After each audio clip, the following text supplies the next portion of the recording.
Hello and welcome. This is Elisa V, and welcome to the Forecast, episode 19.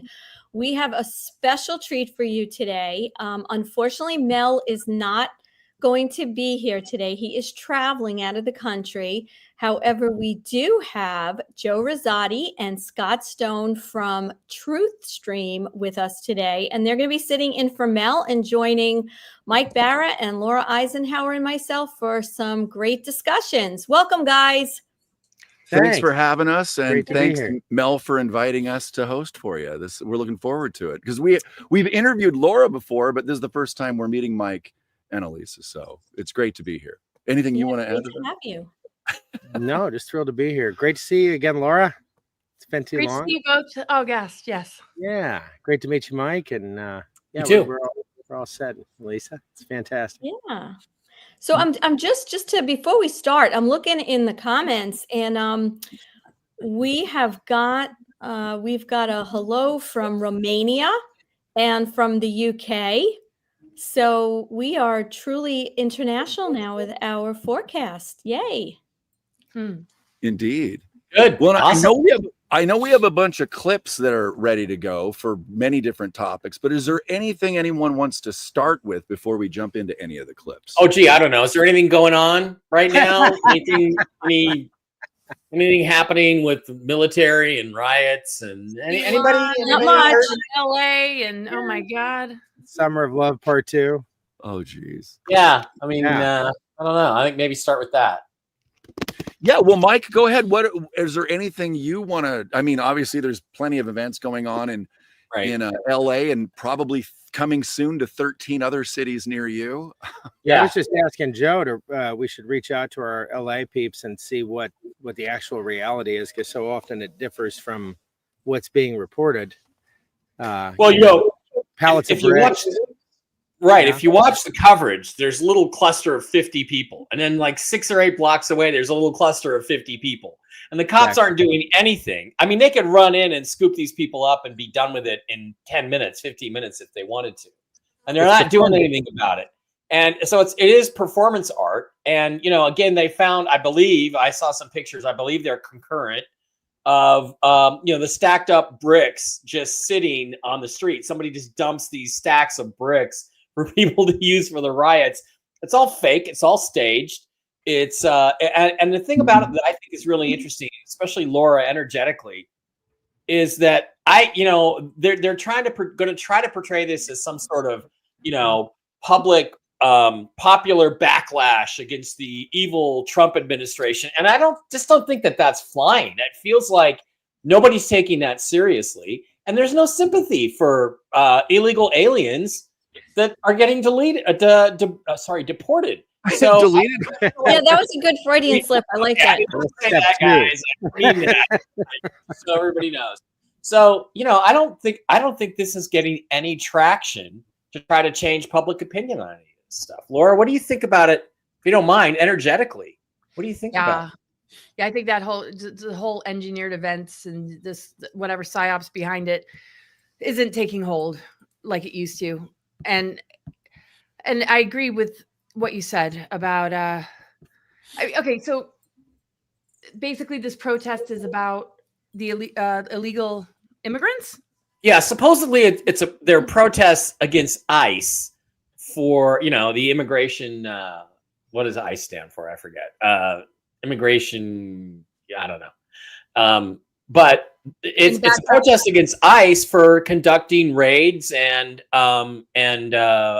deportations in LA.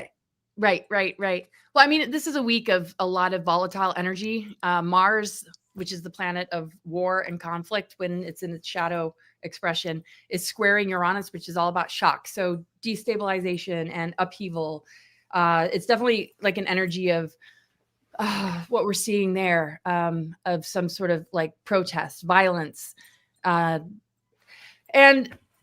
yeah, I don't know. I mean, that's part of the energetic forecast. Jupiter enters Cancer, it's square Saturn. So the control matrix, the inverted aspect of dark control groups, they're losing their grip. So Jupiter representing expansion and the sign of Cancer, when you think about like family or home, the authorities to Saturn with this square, it's like, okay, these immigrants want to make their home here in the United States. Saturn square is the authorities saying no. So there's the tension there. And then this Mars square Uranus, rebellion and upheaval. But these are all the inversions of what actually is happening with these aspects, which is inviting us to do something, on a much deeper level, which goes into a more, we can get into that later. But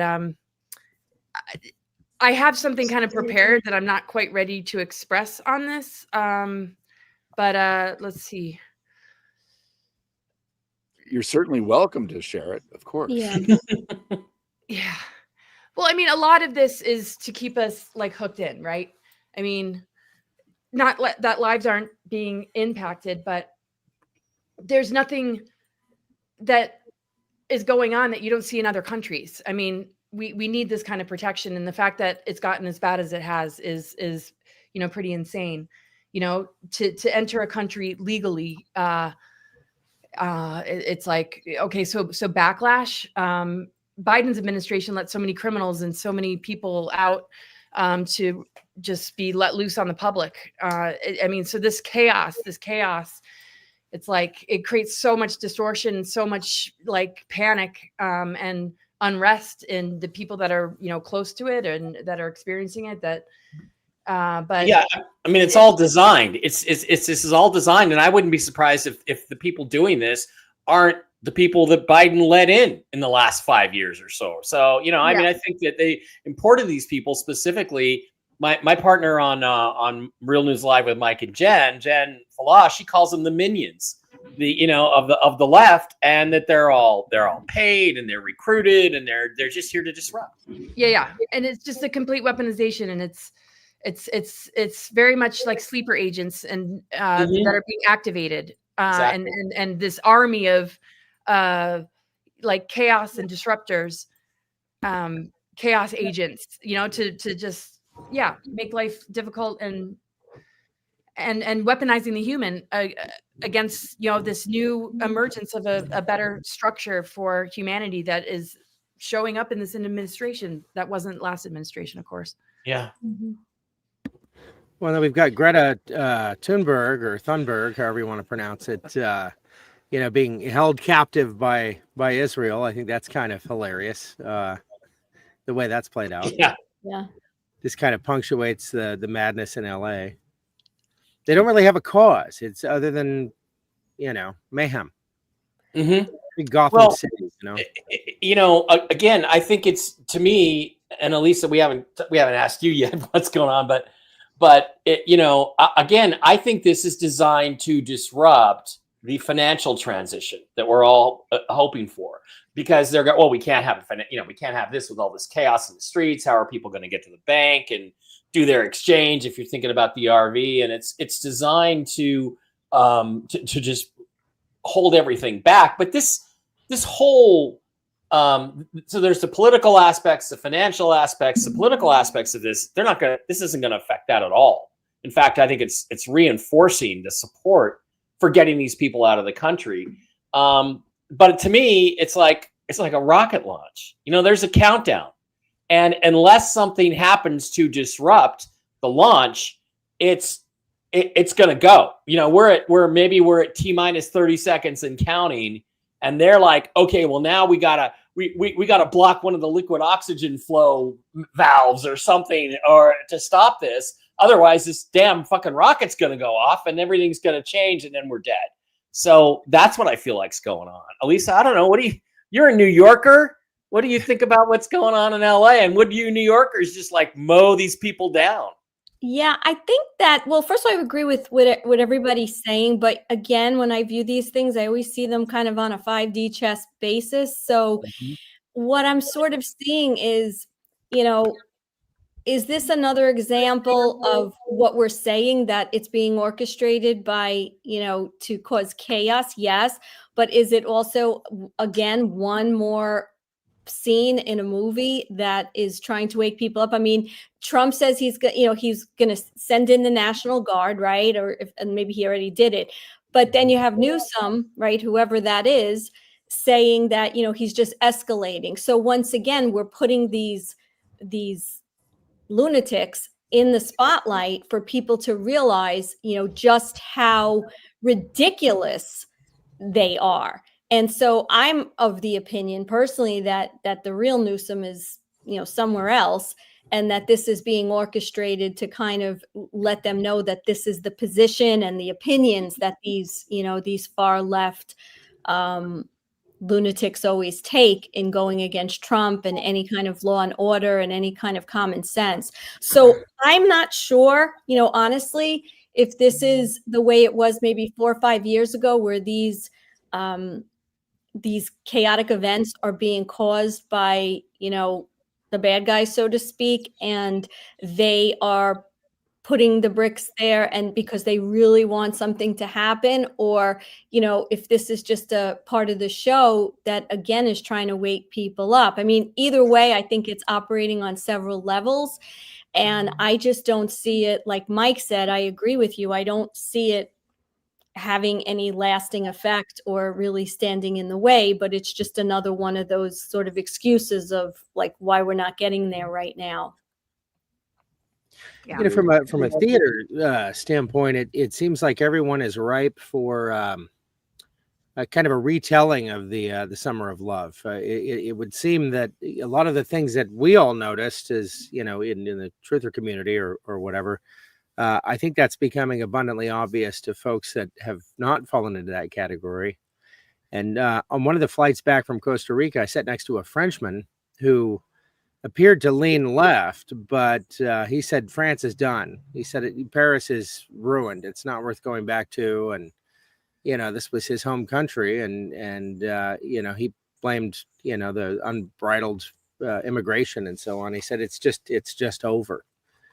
And I found that kind of interesting from a left-leaning Frenchman. Yeah. Well, I mean, it feels to me like we are going to be the example for how you deal with this. We like, they used to say America leads the world. I don't think we've led them for a while since all this corruption really started, coming out, unbridled corruption. Like it used to be, they tried to hide it and pretend we were still this principled country. And we don't do that in the last 10 years, ever since Obama, I think, really, or maybe even Bush too. But we're in a situation now where we're going to have to lead the world. We're going to have to show them, okay, this is what you do. You simply round them all up and arrest them and send them back where they came from. And that's the only way France can be saved. And, Ireland sounds like it's coming up next with Conor McGregor. Believe me, if the election were held and it were honest, the guy'd probably win 90% of the vote over there. Oh, yeah. Yeah, agreed. Well said. Well, should we play a couple of these clips that Elisa has picked out for us? Sure. Yeah. Why not? Okay, so we're going to share the screen here. I got to figure out which one this is. There's quite a few here, so let me just bear with me for one moment here. Julie Donuts. You Julie Donuts. Julie Donuts. Share screen. There's Julie Donuts. We'll start with her, and hopefully this just plays beautifully. Let's see. Oh, no, I couldn't come to make this video. Elon tweeting out that Trump is on the Epstein list. You think this enemy would have let Trump anywhere near that White House if he really was? That shit would have been released on day one. Now the left is going to be screaming to release the Epstein list, and the right. Everybody's going to be screaming to release it because he's not on it, and it's going to prove it. And then all of those disgusting scumbags are done. Genius 5D chess. That's what it means to enjoy the show. It's genius. Love it. Okay, we'll go to the next one here. All right. Share this tab instead. Awesome. Script 60 seconds on your fireworks. All right, look. Time to drop the really big bomb. This is Elon Musk. Real Donald Trump is in the Epstein Files. That is the real reason they have not been made public. Have a nice day, DJT. Well, if that was the case, the Democrats would have put it out already, Elon. Oh, big fail there. Elon was wearing thin. I asked him to leave. I took away his EV mandate that forced everyone to buy electric cars that nobody else wanted. that he knew for months I was going to do, and he just went crazy. The easiest way to save money in our budget, billions and billions of dollars, is to terminate Elon's governmental subsidies and contracts. I was always surprised that Biden didn't do it. See? But that's what I was trying to tell y'all. If you think about it, if that was the case, this part, Biden, and believe me, Biden, Kamala, Hillary, all of them, Obama, Schumer, Nancy Pelosi, all of those, AOC, they all been harping on this, but yet there's no pictures for it. Elon, man. Bro, you know what gave you away? This was one of the main settings that I had talked about, the Devil's Champion costume, the upside down cross, the Baphomet. We done spoke about. Then recently, the black eye. Did they slap you up, bro, and told you to go against Trump? I'm just wondering. And then the infamous Illuminati jacket. Oh, yeah, we remember that. But this is the headbanger boogie right here. They all connected to this. PayPal Mafia. Palantir. Surveillance of the American people and the world, but mostly the American people. Surveillance. You know, every time you're going to take a shit. And a quick breakdown. Okay, let me get this straight. The GOP are out there spending millions on luxury hotels in Ukraine, not voting on any Doge cuts, spending 60% of their time on vacation, not codifying executive orders, and they're not even bringing major reform to American people and what we voted for, right? At the end of the day, this is what it comes down to, ladies and gentlemen. Dad, why can't government do anything right? Well, Russ, people can't seem to figure out that both parties are really one organized group of evil, greedy bastards working for themselves and against the people. Until Donald Trump came around, then they all lost their fucking marbles. TDS a little? 60 seconds on your popcorn. All right, Mike, I'd love to get your take on that to start with. Well, yeah, it's fake. I mean, let's face reality. This is the fakest thing I've seen in a long time, this feud between Trump and Musk. And by the way, I wish I could share. Can I share a screen? Sure, absolutely. Let me go to my profile. I think what we're going to have here in the not too distant future is this. Let me get the screen share going. This is what we're about to see, guys. There we go. Can you guys put? Yeah, this is coming. I put a big laugh on that one. This is coming. This one. This one's great. Yeah. Because look, this is just as phony as can be, right? It doesn't, and it is a good way to get the Democrats to call for the release of the Epstein files. Now, they did that already. So what I don't get is, what are we waiting for? Was it because they knew these riots were coming? I mean, I find it interesting that Trump did not go to Mar-a-Lago or New Jersey this weekend. He went to Camp David, which is a command center, okay, this weekend, as if he knew that this stuff was coming. But that could possibly have delayed it. But once a prominent Democrat demanded the release of the Epstein files, if they had them, they should have released them. So I'm a little edgy. Laura, I don't know what you think about that, whether they're really going to release them or not. But I'm a little suspect that they didn't just immediately release them, because that's what I would have done, is put them out right away. Yeah, that's what I was thinking at first. Get them to demand the release in order to expose Donald Trump. So it could be a feud, right? And then you end up exposing, right? You end up exposing, and then it'll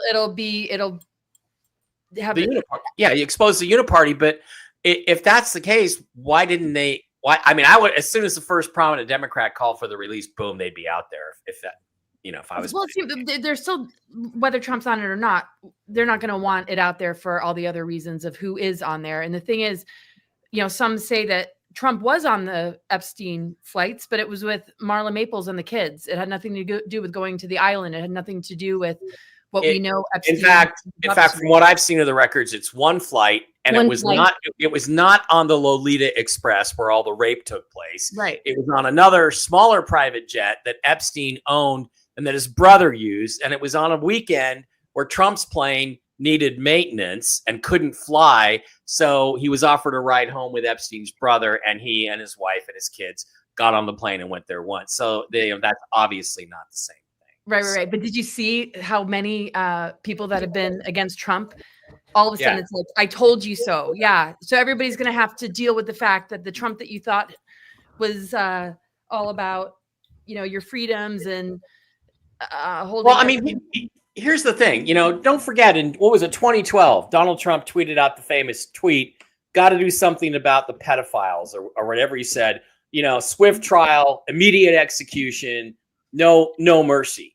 And he puts that out. And then he's the guy who brought up Epstein in the 2016 election when he did town halls with Fox, with Sean Hannity. So if he was guilty and if there was evidence against him, why would he have ever brought that up? It's right. Really ridiculous. And I think if the Epstein files are released, what you're going to find is that with Epstein's case in 2007, I believe it was 2005 to 2007, when he was, the FBI investigated him and recommended charges. And then Robert Mueller, the guy who ran the Russiagate Inquisition, changed it, basically change it into a slap on the wrist. You're going to find that Donald Trump, I believe, was an FBI informant against Epstein to build their case.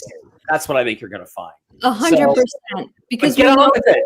Again, get on with it. What are you waiting for? For the riots to subside? It's amazing that Elon even posted the quote, though, of Trump saying he's a great guy, he likes younger women, and that's just a stupid thing to say about somebody who doesn't. Yeah, excuse me. So do I. yeah. And I'm a guy. That's the way we're wired. And the reality is, look, the video at the party, every single one of those girls was an adult, and they looked to me like they were mostly in their mid-20s. Well, if you're a 48-year-old billionaire, that's how you find wife number 3, right? So come on. Or baby mama number 16. Yeah, or baby mama number 16. What are you guys' thoughts? It's such a great bit of theater here. I mean, we've got the unwitting outcry from the left now for the release of the Epstein files, like you just said. But I mean, this puts the entire thing into this area of contentiousness where, if you're part of the groupthink, you have to actually engage your own brain for a minute to process this.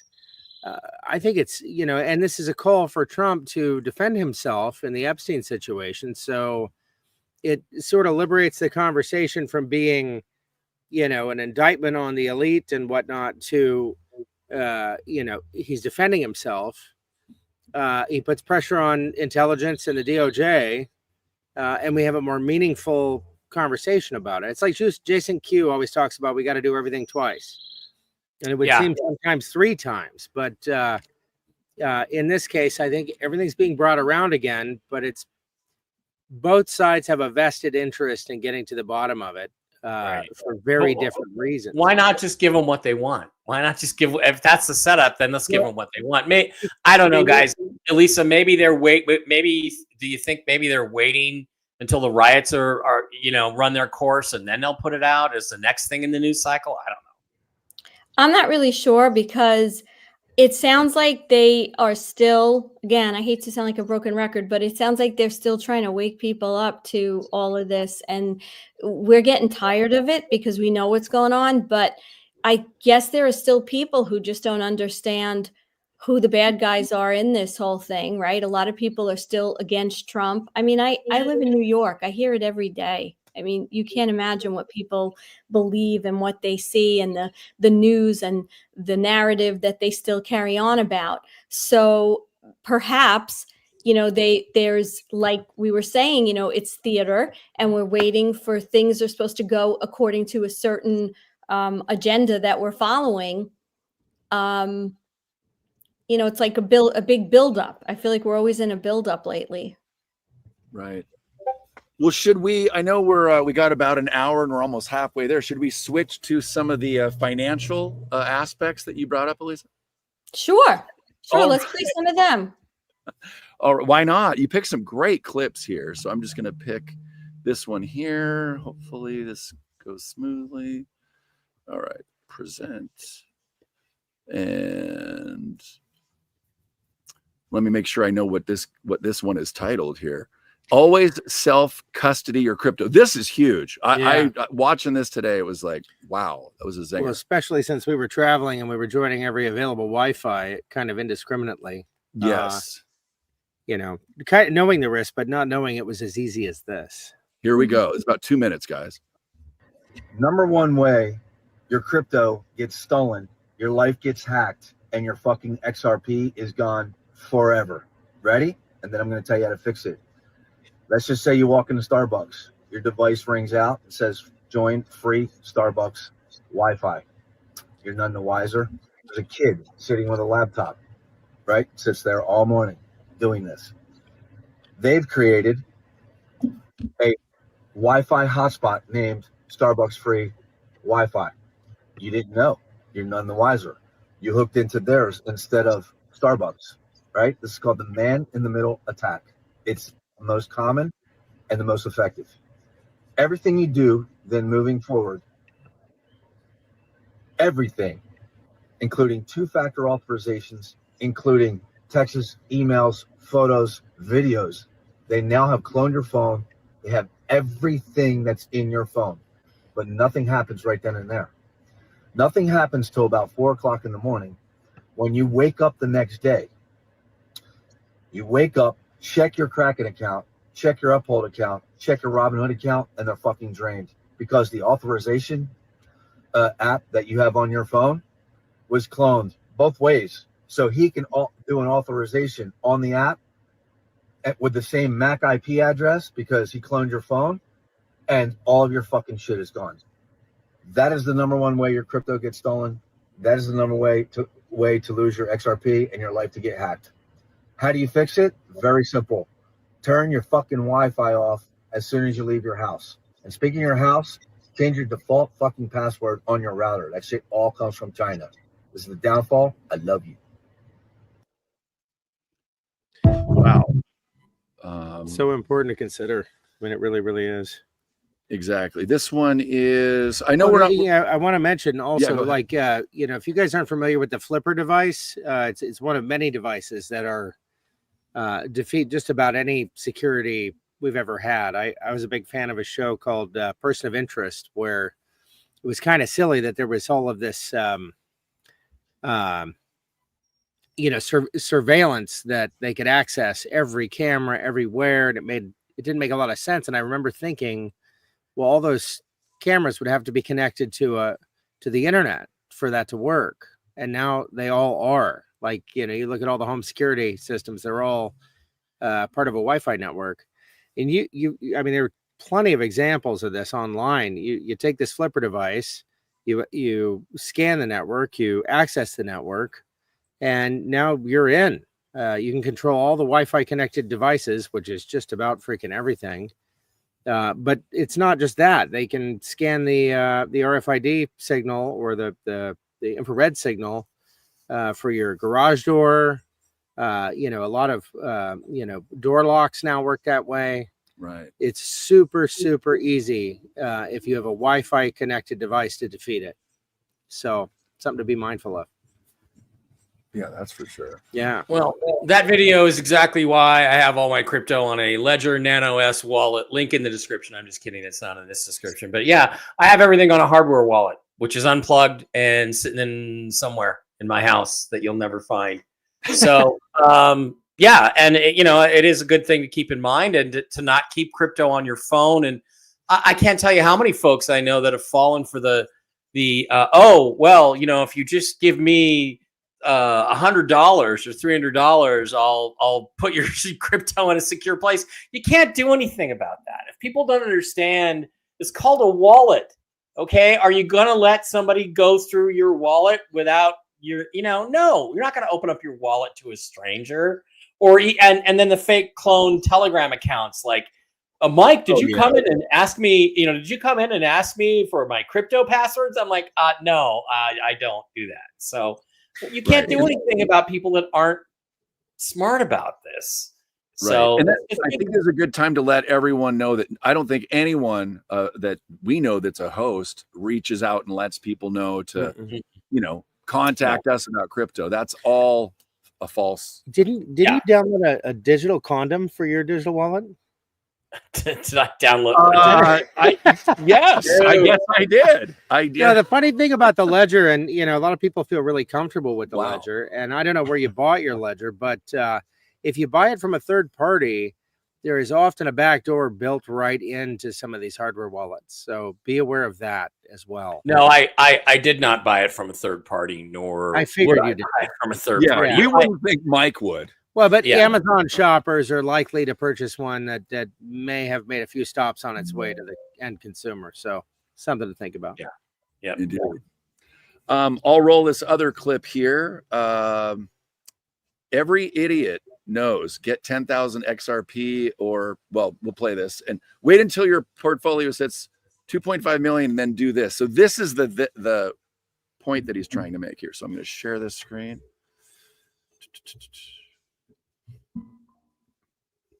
All right, I gotta find the one that says every idiot. There's the every idiot. Okay, here we go. He's pessimist. 2.5 million. $2.5 million. Any asshole in the world knows what to do. You get a house with a 25-year roof, an indestructible Jap economy shitbox. You put the rest into the system of 3 to 5 to pay your taxes, and that's your base. Get me? That's your fortress of fucking solitude. That puts you for the rest of your life at a level of fuck you. Somebody wants you to do something, fuck you. Boss pisses you off, fuck you. Own your house, have a couple bucks in the bank, don't drink. That's all I have to say to anybody at any social level. Did your grandfather take risks? Yes. I guarantee he did it from a position of fuck you. A wise man's life is based around fuck you. The United States of America is based on fuck you. You're a king, you have an army, greatest navy in the history of the world? Fuck you, blow me. We'll fuck it up ourselves. I could actually have seen Mel in place of that. Of John Goodman there, yeah, me too. Yeah, I could see Mel. The Mel Carmine experience, as I like to refer to it. Yeah, not Mel. No, he's not Mel. He's the Mel Carmine experience. Yeah, well, that's true. But the big issue is always getting that first $1 million, right? That's where you have the difficulty. Indeed. And I think many of us, we're excited to be part of Mel's, the documentary that's coming up, Dear Mr. President, and the 45-second, we'll probably do a 1.5-minute clip since there's two of us. Since there's two of you, yeah. Yeah, what an exciting thing that Mel's putting together. I just, that intro was definitely got my attention. That was powerful. Yeah. Has he, I don't know if we're spilling any beans here. Has he played that yet on his show, or is that upcoming? No, not yet. Yeah, we played a trailer. I believe he's got a trailer ready. I think we played that. Yeah. I don't think he put it live yet. Okay. On here, yeah. I mean, we've all seen it kind of privately. Yeah. But he's not. I'm not sure what his plan is for when he's putting it up. It hasn't yet been made public. Okay. Well, we're building a little anticipation for you, Mel. So we're excited to be part. I know that there's something about the XRP and the price. I think there's a few of those videos. Yeah, and one of them is 4 minutes. I just know we don't have too much time, but this let's see here. That one's 2. This one. Okay. Well, that one's really good. Should we play the one you picked out? It's about a little over 3 minutes. I think why not? It's really well done. So okay, here it is, this guy. And this is called A Logical Explanation. I gotta hold on. This is a hell of a comment. Oh, go ahead. Oops, where did it go? Well, probably because they have spoken the least. Ladies, you need to speak up a bit. Adult. Oh my goodness. Oh gosh. Me an adult. I feel like I'm 12 years old. Right. I'm about 11 myself. Yeah. Oh geez. Here we go. A logical explanation. This is a great, this looks great as well. So here we go. Questions I get asked is she play it? Yeah. Loud enough? Turn her up. Okay. I get asked is if XRP, HBAR, or Algo are for real-world payments. Why would institutions use them if the token gets expensive? Let's break it down, because this is where most people are stuck thinking like retail, while institutions are playing a different game. First of all, banks don't buy crypto like we do. They're not jumping on Coinbase and trying to time the bottom. They move value. They move their time using treasury capital, central providers. They're not looking for cheap. They're looking for performance. Second, they're already wasting $200 to $250 billion a year on outdated systems, SWIFT fees, pre-funded accounts, fraud, compliance overhead, manual reconciliation, FX delays. If blockchain tech can eliminate even half of that, they'll use it, regardless of the price per token. Now, here's a light bulb moment. Most people miss it. It's not about how much the token costs. It's about how much it can move. If XRP is $1, you need 10 million tokens to settle 10 million. If it costs $100, you only need 100,000 tokens. The fewer the tokens, the less the friction, the less sourcing, the less risk. A higher price actually makes the system more efficient. It's not hype, it's just math. And no, institutions aren't scared of a $100 token. They're scared of something else. They're scared of friction from outdated rails, legacy bottlenecks, and too many middlemen. They're scared of failure, wires getting lost, flagged, reversed, or solved for days. They're scared of delays because when the money is stuck, they lose liquidity access and risk exposure. What causes that? Swift waiting periods, currency conversations, compliance bottlenecks, mismatched data, pre-funded accounts, and all a bunch of third parties taking their cuts. Let me help make it click. XRP is the pipe, not the water. If you need to move 10 million and XRP is only worth $1, you're jamming 10 million tokens through a narrow pipe. That creates pressure, slippage, and inefficiency. But if XRP is worth $100, that pipe gets wider. You only need 100,000 tokens. The flow is smoother, faster, and more controlled. The system works better because the pipe fits the pressure. That's why XRP has to be expensive, not to moon, but to function as the backbone of a global financial system. So when people say, why would a bank use a token that's expensive? Here's the answer. Because expensive tokens do the heavy lifting and the old system can't carry the weight anymore. And let me give you some perspective. There are 8 billion people in the world, but less than 5 million people hold XRP. Even fewer hold XDC, Algo, HBAR, or Quant.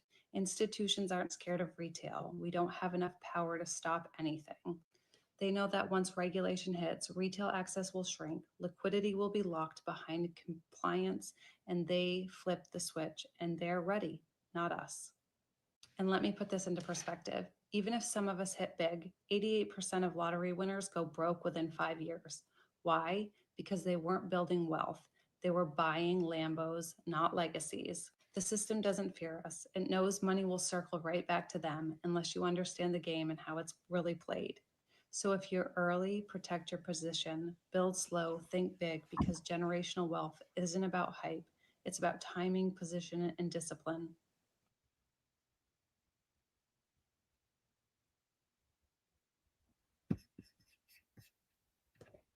I think you're muted. Oh, sorry. Yeah, we had a plane flyover. So, Mike, did you care to jump in on that topic? I'm sure you're pretty used to it. No, it's a bunch of technical jargon about crypto. No, I don't have anything to say about it. It's like I don't care. Just when is it going to go up, and how can I sell it? So I'm sorry, I don't. I'm sorry, I really don't. Oh, that's honest. Yeah, Perfect. Yeah, Great answer. You want to sell XRP. Not I when mean, you can lease it. Well, okay, so what I hear, I will offer this. What I understand is that they're going to allow XRP when it goes to the moon to go to a certain level, and then they're going to declare it a national asset and take it all and buy it from people.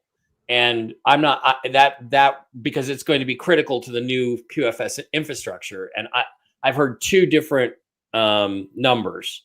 When it gets to 100,000, they're going to buy everybody out, or when it gets to 1 million, they're going to buy everybody out because the government does believe as part of the new, financial structure with the QFS, that it is going to go that high. It is going to be like an invaluable resource, which like the government wants to be in charge of. So that's what I have to offer about XRP itself. And the public was really, I mean, from what I've heard, never really supposed to have access to it. So it's kind of a gift to know about it in advance, right? I mean, we were not supposed to know that it would be the gold-backed infrastructure for the new instantaneous financial transactions in the new system if they ever implement that one. So we're waiting for it. So yeah, that's what I know you're chomping at the bit there with a reply. No, actually, I agree with everything that Mike is saying. I wanted to say that I agreed with what his comments were. Excellent. Laura, what do you think? Yeah, well, this is more aligned with what's actually happening in this like shift or bifurcation, this inverted parasitic system, Babylonian money magic, interplanetary corporate conglomerate, military industrial complex, all the pillars of society that have been infiltrated and exploiting humans, siphoning, harvesting, and keeping us in a currency like loop.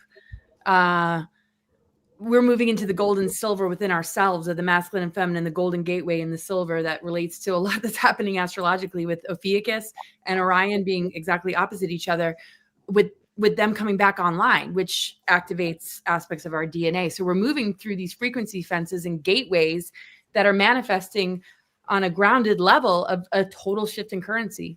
So it just makes a whole lot of sense that we would see it on that level, because, that whole as above, so below, when something shifts in the energetic field, the physical catches up. This is what I feel is unfolding because of, that shift, and the control grid is completely collapsing. And at this point, there's nothing they can really do. And that's why, like what we started talking about, a lot of this, sort of disruption, I feel is a lot of last ditch efforts that we're going to see. And even what might be activated in individuals that try and stop it are going to lose their capacity to override what's already been overridden, because it was installed in the planetary grid network that a return was going to happen. This is why this is known as an ascension planet. So the world of currency is reflective of this shift. What a delightfully feminine, and balanced answer. I wasn't expecting. How'd you get that out? all that out of that crypto thing? That's wow. Yeah, I mean, are we kind of? I mean, does that mean we're sort of in opposition to all these structures, or do you think that XRP has a future in our future? Well, it's as the kind of vampiric control grid collapses, it's bridging into one that is sustainable for our sovereignty. I mean, it just supports our movement forward, where we're not in this constant like trauma loop based in psyops and trigger events that keep us dependent and keep supplying, these corporations our money and our sweat and our labor in exchange for more theater and more facades and more trauma and corruption. So I just feel like there's this bridge that we're walking the inversion back into like correction. Well said. We had the chance to meet Laura 4 years ago down at Mount Shasta. Are you doing the same thing as Trump is with time travel? Because you look like you're aging backwards. You're sweet. Yeah, you got a point. Joe. Doesn't she? Yeah, Laura, you look great. Oh, you're so sweet. Thank you. Wow. Oh my gosh. I wish the mirror would say time the to same. start the OnlyFans, Laura. Oh, wow. I think with time travel, I mean, in our consciousness, like I'll go back to some really, really, difficult times in my life, or even in past lives, or I'll just find myself drifting, and I'll just pour like love or a different way it could have played out, but I'll anchor it in, and then I just sort of notice something lighter in me. So I kind of feel like I time travel a little bit in that way, but I'm definitely not sitting on any kind of technologies. The garage is just filled with tools, but yeah. Well, great answer. And I bet, our friend Carol Friesen is watching, and we got to stay with her at Heaven and Earth Sanctuary down in Costa Rica. And it's amazing. Yeah. And I heard that sometimes when you're not here, she fills in on the show. So you're very aligned with how she would answer these questions, I would say. So Yeah. it's nice to have that aspect. So Nice. awesome. Yeah, and you got a cool dragon with you too. That's I like. No, the that's my dragon. green screen, right? It's like, let's give it the full. Yeah, I dig that. Awesome. Well, I know we got roughly, I don't know, 10, 15 minutes left. Should we go into some of these other clips? I know there's some other topics that you had pulled up, Elisa. Yeah, why not? Let's do that. Okay. So there is, let's see, there's independent people can't be controlled.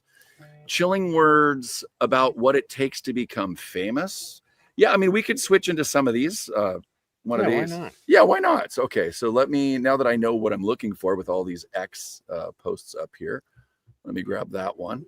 I tried to send them to you so that they were, by different category. Yeah, exactly. Yeah. Together. No, that's great. It's kind of nice to skip around here. Okay, here we go. I sold my soul to the devil. I know it's a crappy deal. Lisa came with a few toys like a Happy Meal. What was going on in my life at 15, and that's how I got introduced to the music industry. I swear I wanted to be like the Amy Grant of music. Yeah. But it didn't work out, and so I sold my soul to the devil. Well, needless to say, sold my soul. Sometimes they don't want to, and they're, Gaga, we can't get, the frequency's weird, and, it's sounding a little bit strange. And I'm like, if you don't get this right now, I swear to Lucifer, I'm gonna, I get a little bit mad. Why is your hand over your eyes? Because I'm a devil worshiper. What are you talking about? All right, well, I have tickets to see the devil worshiper. The whole idea of celebrity and fame has become really convoluted and, kind of bastardized, like whereas fame used to be the byproduct of success, and now it's the ultimate goal. And if your ultimate goal is to be famous, then you're gonna do a lot to get there. Like sign your name in blood in a contract with the devil. Like you're gonna end up on a one-way street and it's going nowhere. Like that's just the truth. I've seen so many people like forsake their moral code and their value systems just for a little bit of fame, and it's not worth it at the end of the day. It's really not worth it. Why do you still do it? Why are you still out here? Well, it goes back to the destiny thing. I made a bargain with it, a long time ago, and I'm holding up my hand. What was your bargain? To get where I am now. Should I ask who you made the bargain with? with the chief commander. On this earth? And this earth, and then in the world we can't see. Yeah, that clip, my brother, he's not the most awake, I will say, but he talked about that clip and he's like, well, how do you know he's talking about making the deal with the dark side? I'm like, well, the other side doesn't make deals like that. So, has it been hard for you guys and whoever wants to jump in to really enjoy movies and music and things like that, in this waking up process? Well, I was Laura? thinking instead of saying PG, pedophile free, like PF, Yeah. So Yeah. like, because when I see a movie, I can't see it because of that actor or actress. And I'm not really into movies as much anymore anyway. I'm more into like docuseries and crime and just trying to understand like how bad things have actually gotten to. Yeah, it's pretty bad. But yeah, with movies, it's really, really hard. And there's a few that I know that haven't been impacted, that don't hold that energy signature that I like for reasons other than them being actors because of other work that they do. And I'm like, oh yeah, I remember her from this movie. And but yeah, the ones some visit me in my dreams. Like I had a dream about Tom Cruise and he was trying to explain, the adrenochrome, the Scientology and everything that was going on. And it was like really, really intense and all this kind of stuff. But yeah, I just want to say I definitely there's some things I absolutely will not watch because of the people that are in it. And I have to, I kind of vet it too a little bit. And then if I do watch it, cause I'm on a plane or I just want to watch something. I'm just like, don't want to think about my life right now. I'll like bless it. Like or I'll watch to observe, to see the symbolism and to see, what's going on. Like, what are they doing? What are they pushing on people? What is the programming here? Right. Like everything is so many layers. Like, we've talked about this on Truth Stream, just either, reading the room, trying to figure out what kind of conversation you have, how far down the rabbit hole do you want to go with it? Is it worth even bringing up? Elisa, do you have anything you want to say? I've always loved movies. I was actually a film major. So, it was a very, very, eye-opening thing when I started really getting into all this and realizing what was going on. And so I guess what frustrates me more, because like Laura, I watch it and then I try to discern what's the message, what are they saying, et cetera, et cetera. And there are certain actors and actresses that I just can't watch.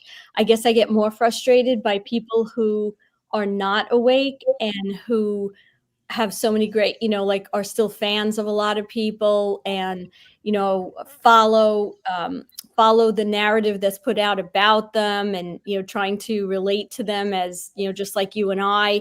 And so, depending on who I'm with, am I telling them what I know and what I've sort of, realized about all of this?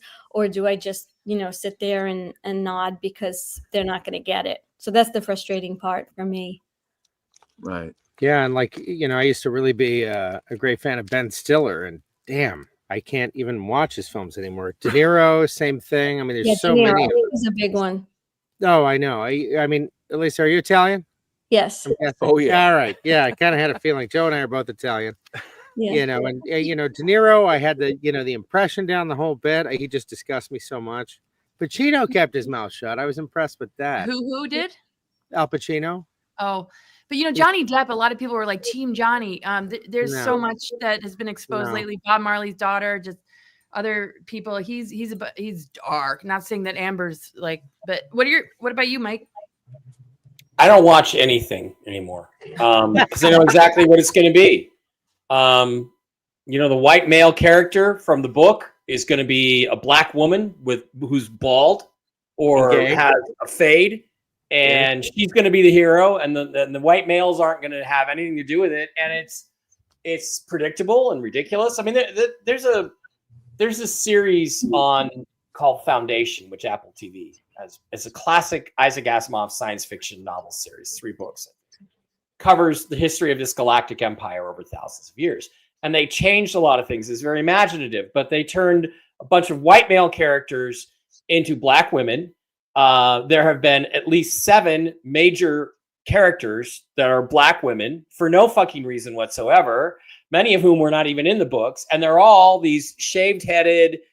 They're hideous to look at. They're not even attractive black women, and there was one scene where they bring this girl to the emperor, right? For, him to have a little fun, a little imperial fun. And she was white, I think, Italian maybe, but she looked like a Simpsons character. Oh, and wow. I mean, she was so ugly. I was like, is this a joke? Is the emperor now going to execute somebody because they sent him this ugly girl to have sex with? No, it was serious. And what is going on there is that the producers are saying, oh, well, if we have a really pretty young white girl play this part and maybe even, be topless or something, men will like that. And therefore we will not do that because that's what men like. So that is the mentality that is going on in Hollywood. So I don't watch anything new. All I watch is old stuff because I mean, up to Game of Thrones, and I'm going to skip the last season of that because that's when the wokeism in 2018 really got bad.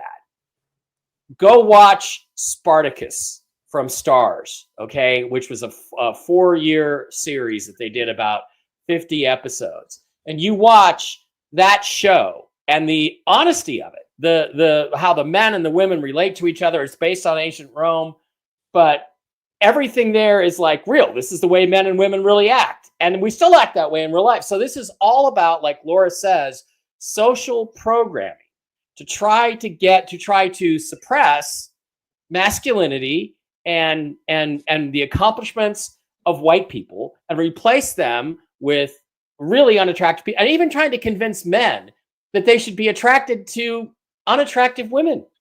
That's what they're trying to do. And women with a penis. We do a whole show on this, on the cultural aspects of Hollywood, and I think Gary Neurotic does a version, a better analysis of that. Well, why do I want to watch something with simpy men, women being physically stronger than men who are 4 times their size, which is ridiculous. Right. And I mean, again, I'm not going to see any attractive women. And if I do, I'm not going to see their boobs. They've replaced boobs in movies with vomiting because now they show vomiting like since 27 constantly. And I'm like, well, okay, I never see any boobs anymore, but I see puking all the time. Sorry, it doesn't turn me on. So this is a war, I believe. Sorry, you got me on a rant, but this is a war against what men like.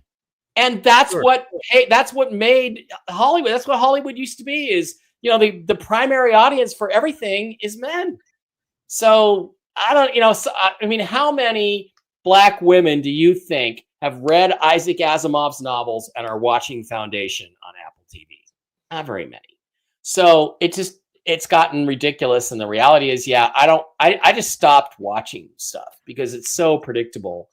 I can't get into it. And it's all preachy and it's all designed. I mean, there's even the whole transsexual thing, which is being pushed constantly now. Right. And it's like, no, I'm sorry. I'm not interested in a science fiction film about a gay admiral. Okay. I'm not. I can't relate to that as a heterosexual man, which I'm sorry to say is the majority. The majority of us men and women are heterosexual. Well, every love story. I want to see a love story between a handsome man and an attractive woman. Pretty much. Right. And I don't get that anymore. So I've just completely given up on watching anything because I know it's understandable. And we're all born from a man and a woman. So there's that. Well, I did notice that you're wearing a shirt with a band that's incredible, The Police. Now, wasn't it Stuart Copeland's father that was part of the CIA? I think so. I think so. Has any of that had an effect on the music that you might listen to? Obviously, we know really much specifically how you feel about film. So yeah, you just got that film and television. Well, I mean, no music. I don't listen to rap and hip hop. I feel like again, it's social programming. It's trying to make things that were uncool cool. It's trying to make stuff that is dark and overtly sexual. Rather than romantic, it's sexual. Love songs. Sting wrote "Every Breath You Take," which is a bit possessive, but is one of the great love ballads ever written about his obsession over a woman. And now it's not about that. It's all about no, don't fall in love. Don't have romantic feelings for the other person. Just have sex with them. And that's what's being pushed. And no, I don't want to listen to that. That's a degenerate agenda that I don't want to be a part of. So when it comes to modern music, I do have some newer bands I like, but they're all old school in terms of how they approach the subject matter, the lyrical subject matter, and in the way they produce the music. I went to see a guy named Gareth Emery, who is a DJ, whatever a DJ is, from England. And because there was this one really wonderful love song that they wrote, was very spacey and very 80s and etheric. And I go there, at this concert, and 90% of it is just funk, funk, funk, funk, funk. I'm like, that's music, really? There's no tune, there's no flow. So, and we all know, of course, that they've programmed music at the wrong frequency to agitate us, Laura, rather than soothe us. And I'm just not, homie ain't going to play that game. Well, I like your police t-shirt. That was one of my first concerts. I didn't see him until 2007. Thank God. I just never got around to it in the 80s. And then they broke up and I'm like, shit, I'm never going to see him. And then thankfully they got together. I saw them in 2007 too. It was a great show. Yeah. Oh my gosh. They hate each other though. God, do they hate each other. Oh, right? Oh, that's funny. Oh my gosh. Fuck. So you guys, go ahead. I'm sorry. I was just going to say, Mike said that he has a couple maybe suggestions of bands that are kind of doing it the old school. Can you throw 2 or 3 bands out at us? Just me as suggestions. Oh, well, I like Kings of Leon still. They still they're great. Music. U2 is very melodic, but Bono is off the deep end. And look, nobody who hates Donald Trump as much as Bono does is clean. There's something that he's hiding. So that I know once it comes out, I'm not going to be able to listen to their music ever again. So I'm going to have to love it now while it's around.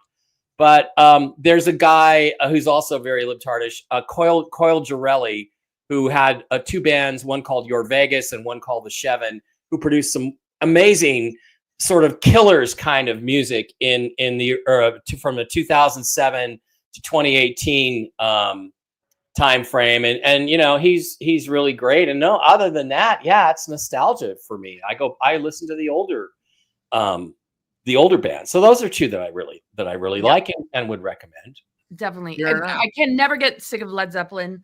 But Sound Tribe Sector 9 is like my go-to, like just and Adrian Blue from King Crimson, the 80s Adrian Blue, King Crimson, and the branch off of like Stickman and the Crimson Trio. Oh my gosh. Adrian Blue is freaking genius guitar. Yeah. Those are my guys right now in Sound Tribe Sector 9. What about you, Elisa? I know you're a big Foghat fan. Yeah. No, I mean, I like old school 70s, you know, rock and roll. Love songs? Foghat. Any love songs? No, the 70s love songs are the best, but keep going. Yeah. Yeah. So I'm not really I'm not really up to date with a lot of the current bands, to be honest with you. I know even my daughter is much more into, you know, old music and old rock and roll than some of the more modern stuff. Yeah, you know, if I was raising kids, there would be no rap or hip hop around the house. They would only, I would be checking their phones. The only stuff they'd be allowed to download would be old school rock, basically. And pop. Some incredible music. I'm really blown away. Like the playlist that my son plays when I'm driving around with him, it's like Celtic. It's like bands that you can't really find, but it's like rock too. It's sort of like Hawkwind meets like some ancient, I don't know, Oracle druid before they turned evil thing. Yeah. Well, Crowley had his way with a lot of the old sounds, Led Zeppelin included, which I'm with you, Laura. I love Led Zeppelin, but the Robert Plants. You got to know what you're getting into with that stuff. Oh, well, every 3 years, I take Led Zeppelin out of the closet and I binge them for like a month, and then they go back. Kind of. Thinking about Robert Plant, like he's always in my dreams. Like since I was young, because I grew up on Led Zeppelin and Jethro Tull, because I lived in England and my uncle had a huge vinyl collection that I took over, and yeah, I don't even want to get into my weird Led Zeppelin thing, so we don't have to go there. Well, God, I got forced into a lot of more folky stuff and even some country stuff that I was not predisposed to by any stretch, but lyrically and as far as like honesty and the music and so on, none of the pop crap or anything, but you know, there's some great stuff out there. And it really is. I like 80s pop. If there was going to be pop, like 80s. Yeah. 80s stuff, but. Oh yeah, even Flock of Seagulls had some great tunes. I know, like and Joe patted his hair after that band. I love Depeche Mode. What was that? Joe patted his hair after that band after a while. He was a big fan. Yeah, Depeche Depressed no, mood. I'm talking about Flock of Seagulls. Yeah, I mean, you know, it literally looked like an entire flock of seagulls. Yeah. Oh, guys, we should just like have a party. Like you're getting me all like, let's play some tunes. Well, you know, after the RV thing kicks in, Laura, we're having a big one here in Vegas. You're definitely invited. Oh, you are in Vegas. Nice. Yeah, I am in Las Vegas. Yeah. Okay. Yeah, I mean, the last in Vegas as well. The last concert I went to. Yes. Yeah. Hi, Vegas. Yeah. Last concert I went to was Rod Stewart. You know, I'd never seen, and I'm like, I got to see this guy before he dies. So I did find him, or at least his clone. Was it good? What's that, Laura? Was it good? Yeah. It was good. You know, his voice is not as what it used to be, but it used to be the best rock voice ever until he sold out and went disco. But, you know, right. I mean, he used to have the greatest rock voice. I mean, it was very universally recognized. He was the best singer in rock and roll, and he still can get there a little bit, but not as often as he used to. You know, it was interesting at that concert too, politically, because he made some crack about the White House because he was like, gay people are not popular in the White House. And there was like, the audience was just like, like he thought everybody was going to go, yeah. And then we all went, there was like, no, which is ridiculous. He appointed Richard Grenell, the first gay cabinet level appointee in world history. He's always hired gay people in his businesses. So, again, it's just another one of these tropes and memes of the left that actually have no basis in reality. They're amplifying something that doesn't need to be amplified and fighting for something they don't need to fight for. There's nothing wrong with being gay, but the over emphasis on it, and the indoctrination in the schools and just what we've seen with the gender confusion, that's where it's like so out of control. Otherwise it's like, you can announce you're gay. Am I going to announce, my sex? Not me. I'm just talking about like the people. Like, why do we even need to really know? What does your sexual preference have to do with exactly? Why is it anybody's business? Right. Yeah. Enjoy your love and have a good time. Yeah, it's a private life for a here. reason. Mel, Hey, how you guys doing? Good. Are you in Panama, my friend? Yeah, I was busy buying ivermectin and prostate drugs and all kinds of shit that you can't get in the States for a good friend of mine. And so I said, shit, they're already live. And I tune in, and it turned out to be the Mike Barra sexual show. Look, I don't bring up the subjects. Everybody else does. They ask me, and I tell. I said, them. how do we get to the the quantum financial system to sex? Well, that's pretty sexy, arguably. You got a lot of sex on your mind, dude. Oh, XRP is pretty sexy. Yeah, XRP is sexy. Well, this is now called SexRP. XRP, there you go. So what's going on, guys? How's we have a nice crowd? I think so. There's just hit the 300 so on X. We've got some of our regulars watching from our show. I think we have I haven't looked at Rumble because I have all these amazing X posts that Elisa sent me a couple days ago, and it's just been great to have everything to pull from. I couldn't show them all because Oh my God, we'd be here for listen. I must have sent her like 9 or 10 videos about 2 o'clock in the morning yesterday, and I think we would have been here for like 5 hours if we were to go easily. But this content is so amazing. I was like, it's off the charts. And I know that people out there are so busy they don't have time to go looking for all these videos. So we make it nice and convenient. We're like sort of like the 7-Eleven of podcasting. We make it convenience for you. There you go. Yeah. I'll be putting all the links that Elisa sent us in underneath our Rumble and X. I'll just put them all in one big post for people to check them out if they want to. How exciting is it to have Mel Carmine as a guest when we're guest hosting the Mel Carmine show? Exactly. That's kind of fun. Well, thanks for joining us, Mel. Are you in Panama or? I'm in Panama City. Yeah. Nice. Yeah. Mel Carmine experience is here. Yeah, you're over here with some. I'm not allowed to mention the name of the company, and we're not allowed to advertise it. This is like old school shit, strictly by invitation only. It's a robot that has never made a losing bet on sports on soccer games. There's like 30 games a day on average, and it's just a money maker. I like making money, and so they got me, they suckered me in again. Oh my God. Did you bring the carpet with you? Because that's very Mel behind you. No, that's that's the couch. Shit. Is that the couch? Yeah, it is the couch. I see it. That's sharp. Take a photo of that for when you want to change up the Tiffany blue on your throne. Yeah, that is sharp. Yeah. No, that looks really nice. High-end hotel. Yeah. Nice. Yeah. Nice. Well, Mel, I mean, you're here. I don't know. Mike said he had an hour or so. Wherever you guys want to take it, now you're here. Did you guys talk about anything about quantum financial system, about the XRP? Yeah, we jumped into that. A little bit. Good. Absolutely. Awesome. And just like I always say, it's a waiting game.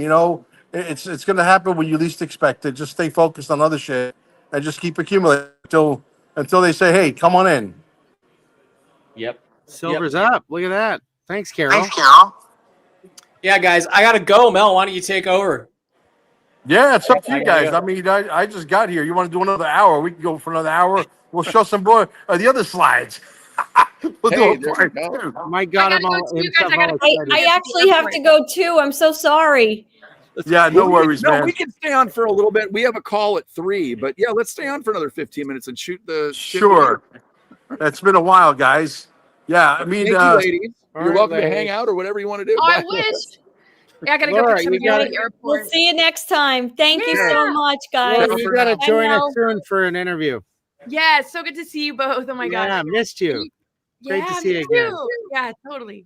Okay, bye. So bye bye. Hey, Thanks for the did you program guys today. did you guys by any chance get a chance to shoot a video to send to Carol Maureen for the No, we're doing that documentary? today.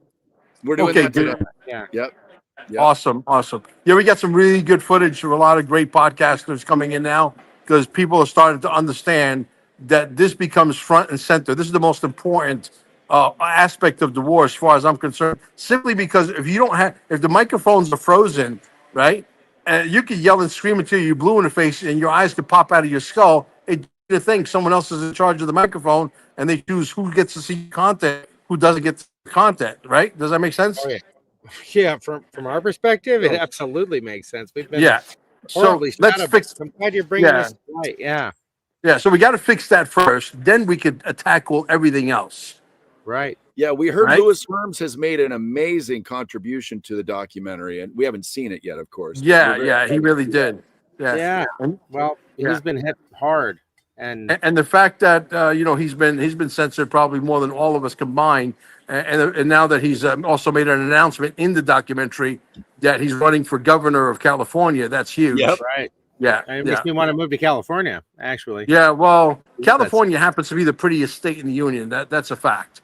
pretty close. Yeah, Yeah, it's Washington's a gorgeous. close second, and they're the most liberal, screwed up states in the union. Yeah. Well, if you like subtropical weather, California, I think is unbeatable. A second close for me, for my taste, would be Hawaii. Washington State, if you like, the wilderness and hiking and, hanging out in the woods with your dog and go hunting and all that kind of shit, I think that's probably a good state for that. You know what Canada's kind of a nice part of the country. I mean? Yeah.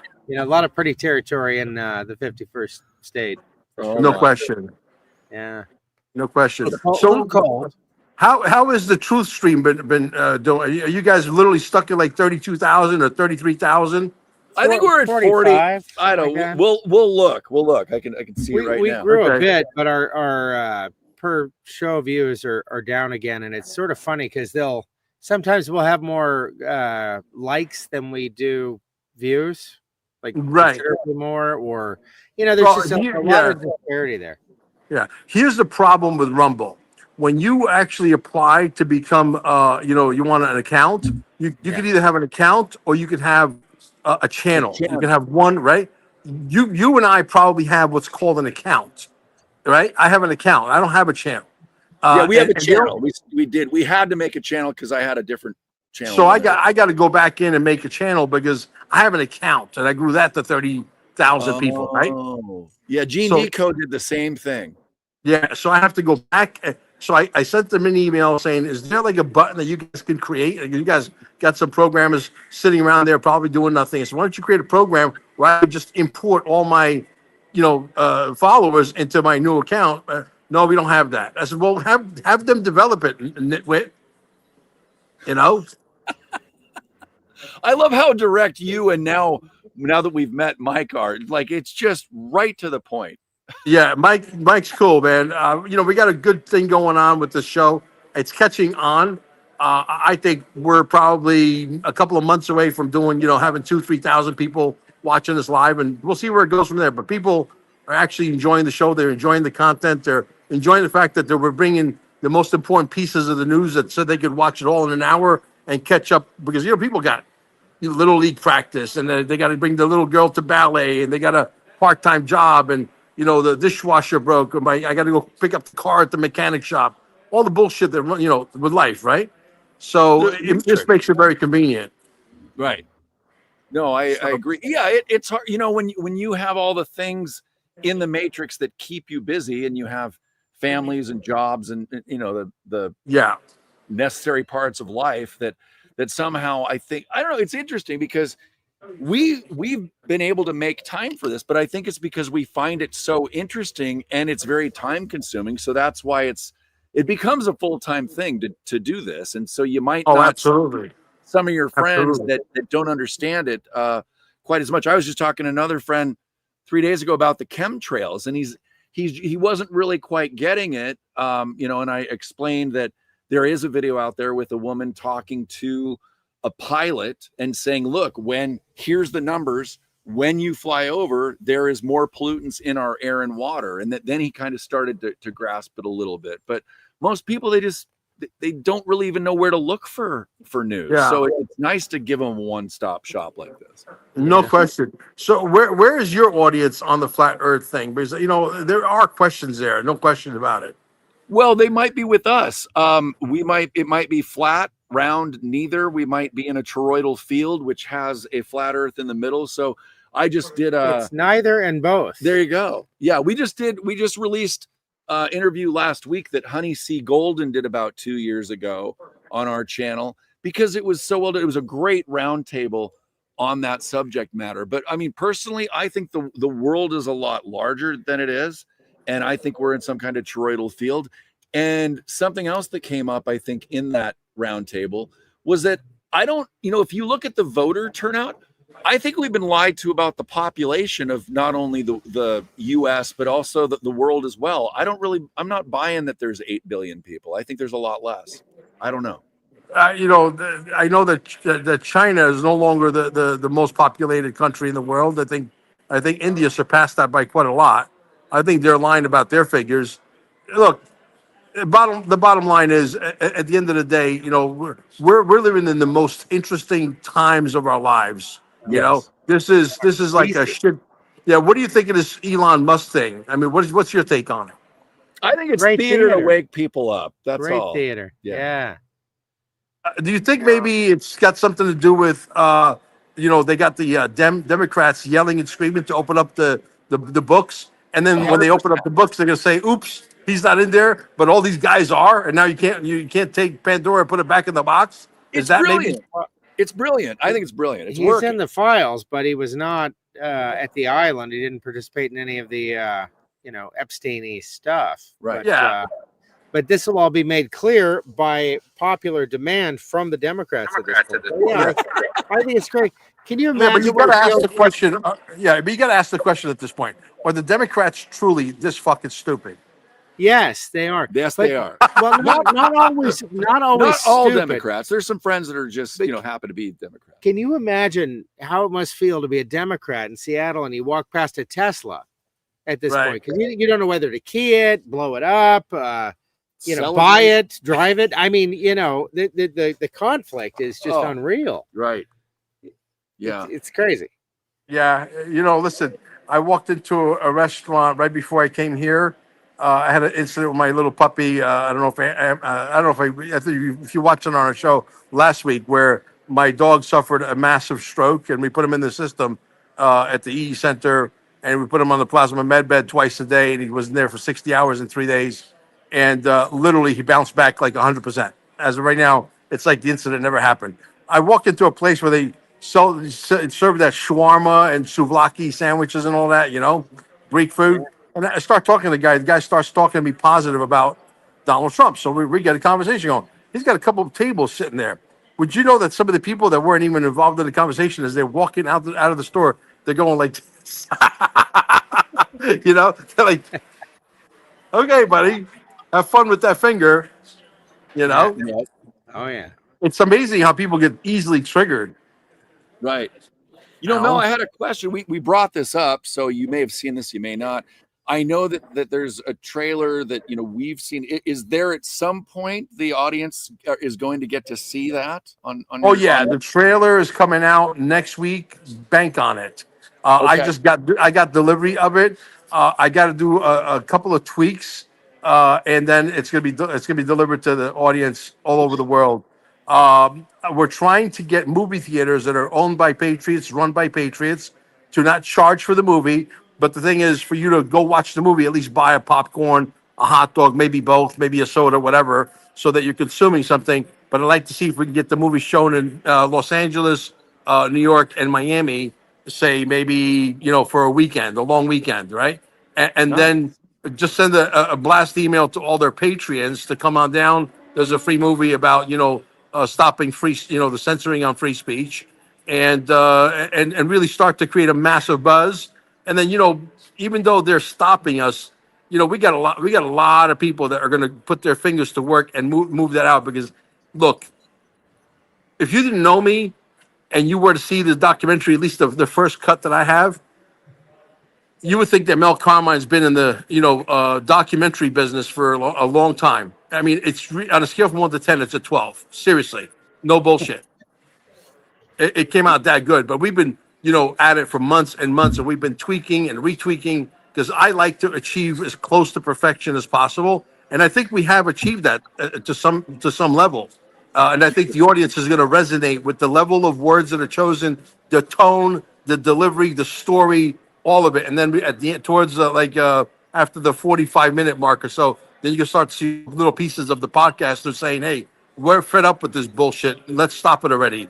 You know what I mean? If YouTube wants to run in this fashion, then they should go, operate out of North Korea or Cuba or wherever they allow you to do that shit. But in America, where we have a constitution, you're either going to do it our way or you're going to get, the hell out of our way, right? Right. So, how I don't know how much you can reveal at this point, but can you tell us a little bit about the team that's assisting you, or how many people are working on it? That's incredible. Like, we have mostly volunteers because even though technically speaking, at least they tell me that I'm a multimillionaire, but all my money is tied up in the quantum financial system investments. Right? I'm not going to take it out, so I'm going to wait for the big hit, right? But technically speaking, you got probably about 16, 17, 18 people involved with the project, volunteers and all. Yeah, we got a couple of editors, advisors, consultants. A lot of people really got their finger on this. Carol Maureen was able to watch little bits and pieces. I teased the hell out of her, and she's like, "Mel, this is good." She goes, I could definitely get behind this. She goes, "I would never recommend something that's Mickey Mouse. This is definitely not Mickey Mouse, right?" So it's going out probably, I would say, towards the end of next week. It's safe to say that a 2-3 minute trailer is going to go out, and I expect probably within probably sometime in September, the very latest, early September, the release of the documentary itself, the full documentary. That's fantastic. Carol's the one that got us fired up about it. What a great project. Yeah. Well, I can't wait to show you guys the actual trailer. I think you guys are gonna get a kick. And this all started. I was driving back from Venice Beach, Florida, and we were having a podcast. And I got caught up doing it in the car on the way home. I pulled over into some freaking TJ Maxx parking lot, and we did the podcast. And I basically went on a rant. And from that idea came the idea of it evolved into let's just fuck it, let's do a documentary. Nice. So so we wrote it out, and we kept tweaking it, and then I sent it to everybody out there, and they did their magic to it, sent it back. We played tennis with it for a little bit, and I think we had it at least on paper to a point where we all were comfortable that this is something that needs to become a real live breathing thing, right? And so now we have that. We have 41 minutes and 56 seconds of the actual first cut, and it is absolutely nuclear level shit. Excellent. Yeah. Well, we need attention on this. Yeah, that's fantastic. So we got Jesse, the guy in the garage, the guy from South Dakota. He's great. He's so awesome. Yeah, he's in there. I got Vem Miller, the guy that was supposed to be the third shooter for Donald Trump, who's my friend. Oh wow! Who the guy, the sheriff in California, was trying to make a name for himself because he's running for sheriff or something like that.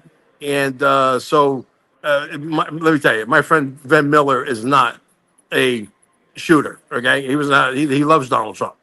So just a lot of great people in the documentary. Obviously, we got Louis Herms, and we got. Hopefully, we're going to get Nino Rodriguez. And if we don't, you know what? If we don't, I can assure you that the documentary will still be very successful. Yeah, absolutely. Oh, yeah. Absolutely. Well, I know we got to wrap things up because we got a meeting that we got to get ready for. But absolutely. I'll be flying out of here tomorrow night, so I'll be home probably around midnight. Okay. Great. Shoot us a call. We'll definitely have you guys on again. Thank you for holding the fort down for me. And if you guys ever need to travel somewhere, you need to have somebody co-host your show, I'm volunteering right here, live on television. I'm available. You got it, Mel. Absolutely. Yeah. I got Sounds questions good, guys. about Panama, so we'll talk soon. Sure. Call me anytime. Thank you, got guys. it, brother. All All right. right. Take Take care. care, everybody. Ciao. Have a good night, day, afternoon. I think I had, and there's the end. There it is.